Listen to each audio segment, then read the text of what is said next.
ओम विष्णुः कर्माणि पश्यत यतो व्रतानि पस्पसे इंद्रस्य युज्यः सखा। विश्व व्यापक के कर्मों को देखो, जहां से व्रतों का स्पर्श करता है, इंद्रियों को वश में करने वाले का युक्त किए जाने योग्य साथ देने वाला। यह जो मंत्र लिया गया वह ऋग्वेद के प्रथम मंडल के 22वें सूक्त का 19वां मंत्र है। तो इस 22वें सूक्त में कुल 21 मंत्र हैं। तो उस 21 मंत्र के ग्रुप के अंतर्गत ये 19वां मंत्र है। इस मंत्र के ऋषि हैं भगवान महिमत मेधातिथि कांड, और इसका जो प्रमुख विषय है, जिसे दिव्य विषय भी कहा जाता है, वह है विष्णु। विष्णु अर्थात विश्वव्यापक, और उसके छंद है गायत्री और स्वर है सरस्वती। तो यहाँ पर इस मंत्र का जो प्रथम फुटनोट है वह कहा गया है, विश्व व्यापक के कर्मों को देखो जहां से व्रतों का स्पर्श करता है। विष्णुः कर्माणि पश्यत यतो व्रतानि पस्पसि। तो यहाँ पर इसके बारे में कहा गया है, इसकी व्याख्या की गई इस मंत्रांश की। विष्णु विश्व व्यापक परम पुरुष के कर्मों को देखने की सलाह इस मंत्र में दी गई है कि वह विष्णु परम पुरुष ईशान परम परमात्मा द्वारा वेद में वर्णित व्रतों का कैसे अपने जीवन में पालन करता है। इस मंत्र में यहाँ पर ये बताया गया है, ये कहा गया है कि विष्णु परम पुरुष व्रतों का पालन अपने जीवन में कैसे करता है। अपने जीवन में, मानव जीवन में विश्व में आने वाली विभिन्न समस्याओं का हल वेद के नियमों, व्रतों के अंतर्गत रहते हुए उसने किस प्रकार किया है, वही अनुगमनीय आदर्श सभी के लिए है। तो यहाँ पर बताया गया है, यहाँ पर कि आप क्या देखो, विष्णु के व्रतों को देखो, स्पर्श करने की बात। पहले तो यहाँ पर वेद में ईशान परमात्मा ने पहले विष्णु को आदेश दिया गया है कि वो पहले विष्णु जो है वो वेद को पहले समझा हुआ रहता है, जब भी उसका प्रक्षेपण हुआ है तो वेद उसके मन मस्तिष्क में रहता है। और जैसे कि हम देखते हैं विष्णु ध्यान अवस्थित रहते हैं, ध्यान मतलब उनके मन मस्तिष्क में जो वेद की व्यवस्था रहती है, फीड रहती है, कि ईशान परम परमात्मा ने फीड करके उसको प्रक्षेपित किया, तो वो ध्यानमग्न रहते हैं परम पुरुष। क्योंकि वेद के जो नियम है 20,416 मंत्र, ऋग्वेद, यजुर्वेद, सामवेद, अथर्ववेद के अंतर्गत जो है पूरा विष्णु परम पुरुष मनन करते हुए और वह आचरण करते हुए, वेद का ध्यान करते हुए परम पुरुष आचरण करते हैं अपने जीवन में। और हम मनुष्यों को, मनुष्य हैं, ऋषि हैं, देव हैं, क्योंकि सभी को वेद का पालन करना है और परम पुरुष के आचरणों का अनुगमन करने के लिए कहा गया है इन वेद मंत्रों में। तो हम सभी के लिए आदर्श परम पुरुष हम सभी के लिए आदर्श हैं, जिसको कि कहा गया शाश्वत आचरण नायक। आचरण नायक माने परम पुरुष विष्णु कहां से गाइडेंस लेता है? वेद से और ईशान से, सीधा ईशान का ध्यान रखता है परम पुरुष, ध्यान अवस्थित रहता है। ईशान का ध्यान और वेद का ध्यान ये परम पुरुष करता है। और हमको तीसरी लाइन और मिल गई परम पुरुष की। परम पुरुष को क्या लाइन है? एक वेद और ईशान का ध्यान। अब हमको भी कहा गया है कि हमें भी उसका स्पर्श करना। स्पर्श ऐसे करना है कि आपको उनके आचरणों को देखना है। स्पर्श करके ऐसा वो नहीं करना कि तीर्थ यात्रा चले गए कहीं भी बस स्पर्श भर कर लिए, जैसे कि अन्य हम देखते हैं हिमालय में चले गए, वहां पर जहां भी तीर्थ यात्रा, जहां पर इनका प्रतिमाएं हैं, उनको लोग महत्व देते हैं कि स्पर्श करके आ गए और वो सोचते हैं कि हमारे पूरे पाप धुल गए और स्पर्श करके आ गए, भाई हमारा जो है शिवलिंग को हमने स्पर्श करके आ गए। ये नहीं है, बल्कि ये कहा गया है कि आप व्रतों का स्पर्श कैसे करना है, उनके व्रतों को आप आचरण करते हुए आपको हमें प्रैक्टिकल, माने वेद एक सैद्धांतिक ग्रंथ है, वेद में सिद्धांत बताए गए हैं और प्रैक्टिकल के लिए परम पुरुष आपको दिया गया है। ये है वेद की व्यवस्था। यानी जिस प्रकार विज्ञान में कहा गया कि सिद्धांत और व्यवहार अलग अलग होते हैं, लेकिन जब आपको प्रैक्टिकल करना तो सिद्धांत पहले आपको लिखित में आप पढ़ते हो विज्ञान की किताब, और फिर प्रयोगशाला में जाके आप प्रयोग करते हैं, विभिन्न गैस का, विभिन्न भौतिक वस्तुओं का आप प्रयोग करते हैं। वैसे ही हमको भी हमारे जीवन में तीन प्रकार के, एक आपको भी एक रास्ता दिया गया, एक सिद्धांत और व्यवहार। तो परम पुरुष को दिया गया सिद्धांत वेद, और खुद वो वेद के आधार पर आचरण करता है। तो हमको भी देखने के लिए एक तो ईशान आपसे डायरेक्ट जुड़ा हुआ है, ईशान आपको हमेशा ध्यान रखता है, आपके अंदर है बाहर है हर जगह सर्वत्र पाया जाता है। वेद आपको पढ़ने के लिए दिया गया है कि आप वेद अध्ययन करिए। फिर परम पुरुष भी आपको दिया गया है कि परम पुरुष जिस प्रकार आचरण करके आपको दिखाता है, उसके जीवन में जो समस्या आती हैं वो कैसे हल करता है, ये आपको देखना है, आपको पढ़ना है शास्त्रों में, आपको टीवी सीरियल्स में देखना है, और ज्यादा हो तो आप शक्ति संपन्न और हो गए तो आप योग दर्शन में भी उसके आचरणों को आप देख सकते हैं, यदि आप शक्तिमान संपन्न। तो हमारे लिए ईशान और परम पुरुष है ना, तो हमारे स्पर्श करने के लिए ये साथी मिल गए हमको। तो ये हमको दिया गया कि विभिन्न समस्याओं का हल वेद के नियमों और व्रतों के अंतर्गत रहते हुए उन्हें उसने अर्थात विष्णु परम पुरुष ने किस प्रकार किया है, वही अनुगमनीय आदर्श सभी के लिए। सभी के लिए यहाँ पर कह दिया गया कि भाई मनुष्य अवस्था में जो व्यक्ति हैं उनके लिए भी, जो ऋषि अवस्था में है उनके लिए भी, जो देव अवस्था में है उनके लिए भी, जो ब्रह्म अवस्था में है उनके लिए भी, जो विशुद्ध ब्रह्म अवस्था में है उन सब, क्योंकि हमें अवस्थात्मक उत्थान करते हुए उसके निकट पहुंचना।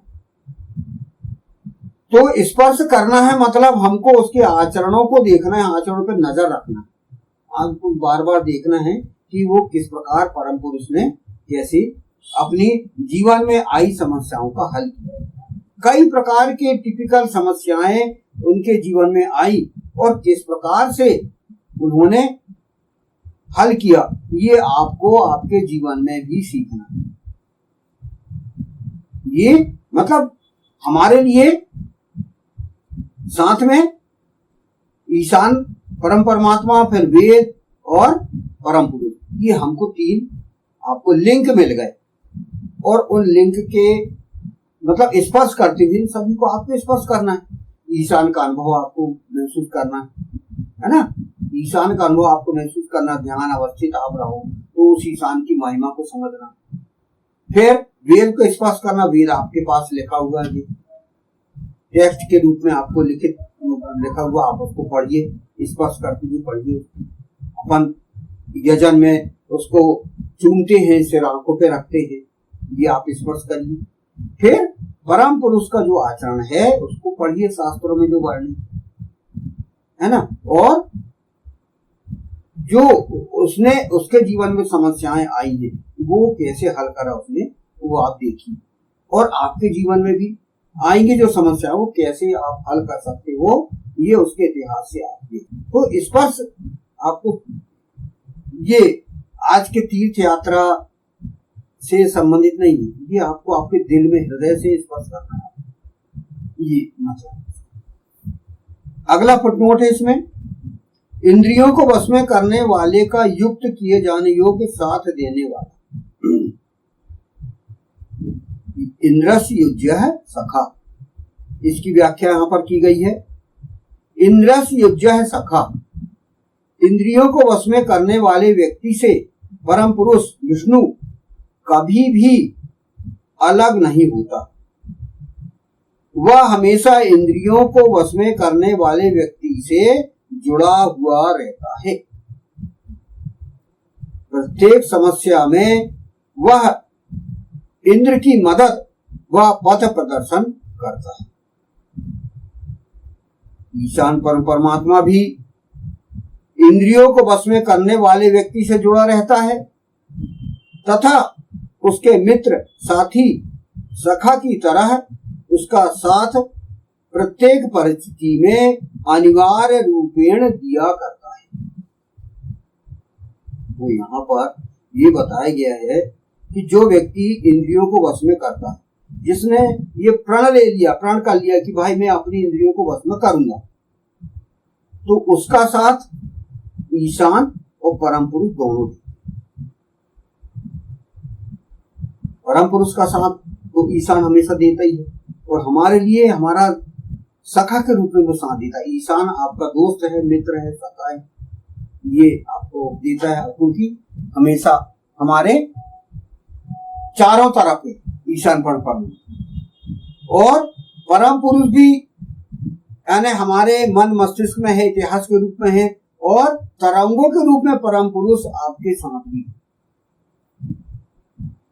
और यहाँ पर वो कहा गया है कि वो उसका मित्र है, उसके साथ जुड़ता है, उसके साथ जुड़ता है जो कि अपनी इंद्रियों को वश में करता है। अनिंद्रों के साथ ईशान और परम पुरुष फ्रेंडशिप का व्यवहार नहीं करता, वो साथ नहीं देता, सखा की तरह वो नहीं रहता। अनिंद्रों के साथ जो अपनी इंद्रियों को वश में नहीं करती, वो उनका जो है वो, या जो आपको जो अनाचरण करना हो करो, इंद्रियों को वश में नहीं कर रहे हो तो जैसा आपको परिणाम फलों का परिणाम मिल रहा है वो आप करते रहो, वो उनको छोड़ देता। लेकिन साथ किनका देता है, यहाँ पर वही कहा गया है, ईशान परम परमात्मा की इंद्रियों को वश में करने वाले व्यक्ति से जुड़ा रहता है तथा उसके मित्र साथी सखा की तरह उसका साथ प्रत्येक परिस्थिति में अनिवार्य रूप में दिया।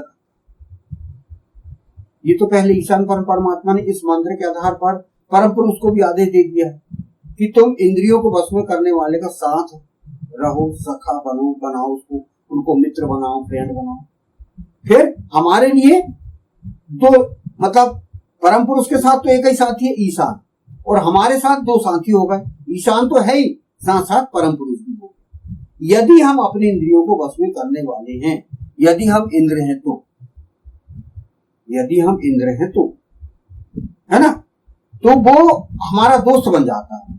कौन? ईशान भी और परम पुरुष। इतिहास में कई बार देखिए, भगवान कृष्ण के सबसे अच्छे मित्र जो है वो अर्जुन थे। कितने बढ़िया मित्रता आप उन्होंने निभाए, आप देख सकते। और पांचों पांडवों का साथ भगवान कृष्ण ने दिया, क्यों? क्योंकि वो इंद्रियों को वश में करने वाले थे। वो कौरव दुर्योधन ग्रुप उनको नहीं दिया साथ, क्योंकि वो अनिंद्र थे। सबकी इंद्रिया वश में नहीं थी, कुछ भी करते थे वो लोग। पांडवों का हमेशा विरोध, पांडवों से बदले की भावना, पांडवों से दुश्मनी, वो हमेशा करते थे। तो इस मंत्र पे आचरण भगवान कृष्ण ने करके दिखाए कि जो इंद्र हैं, महाभारत काल में यही पांचों पांडव ही थे, उनको जो इंद्रियों को बस में करने वाले थे, तो उन्होंने उनको मित्र बनाया, सखा बनाया और उनका साथ। फिर द्रौपदी का भी चीरहरण हुआ तो उन्होंने कहा कि सखा का रूप दे के उन्होंने साथ दिया उन्होंने। तो ये मित्र की का साथ कैसे दिया जाता है, ये आपको आचरण करके बताएंगे। भगवान राम के समय भी अपन देखें, उनके कितने अच्छे मित्र थे। निषाद राजगुरु वो मित्र थे। फिर उन्होंने मित्रता जो है वो विभीषण के साथ निभाई। कितने मित्र थे उनके भगवान राम के, और उन्होंने साथ निभाया। आप सत्युग में और देखो, भगवान विष्णु भगवान शिव बिल्कुल मित्रता, गहन मित्रता थी भगवान विष्णु और भगवान शिव। और उनके ग्रुप कौन, देवताओं का ग्रुप, इंद्र, अग्नि, सोम, वायु, जो उस समय जितने भी देवता थे उनके साथ उन्होंने मित्रता निभाई। कैसी निभाई कि जब समुद्र मंथन हुआ, जब अमृत निकला, तो उन्होंने उन्हीं का साथ दिया जो इंद्रियों को बस में करने वाले थे, तो असुरों को नहीं दिया उन्होंने। बकायदा बड़े तरीके से कूटनीति व राजनीति से उन्होंने देवताओं को ही अमृत पिलाया। यह साथ देना, सका, फ्रेंडशिप निभाना, तो वही इस वेद मंत्र पर आचरण करते हैं। तो हमें भी ये आदर्श हमारे लिए है कि हम भी किनका साथ दें, जो इंद्रियों को बस में करने वाले। तो इनका साथ, जैसे हम मनुष्य हैं, मनुष्य को तीन का साथ आपको डायरेक्ट मिलेगा। ईशान परमात्मा का उन्होंने कहा, मैं तो तुम्हारा दोस्त हूं, यदि तुम इंद्रियों को बस में करते हो तो मैं तुम्हारा फ्रेंड हूँ। फिर आपका परम पुरुष भी आपका साथी है, परम पुरुष, और आप माने तीनों से कनेक्शन हमारा हो जाता है। हमारा खुद का परम पुरुष और इंसान, हम तीनों कनेक्शन एक ही कनेक्शन में आ जाते हैं, एक ही ऑर्बिट में आ जाते हैं, यदि हम अपने इंद्रियों को बस में करने वाले हैं तो।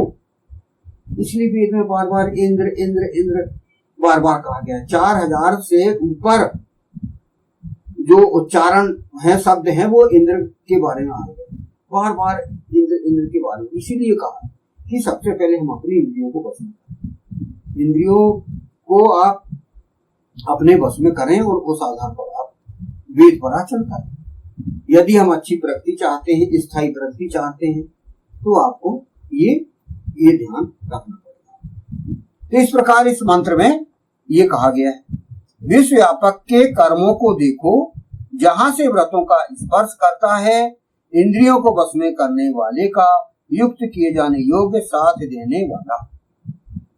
ओम विष्णोः कर्माणि पश्यत् यतो व्रतानि पशपसि इंद्रस्य युज्यः सखा। ओम।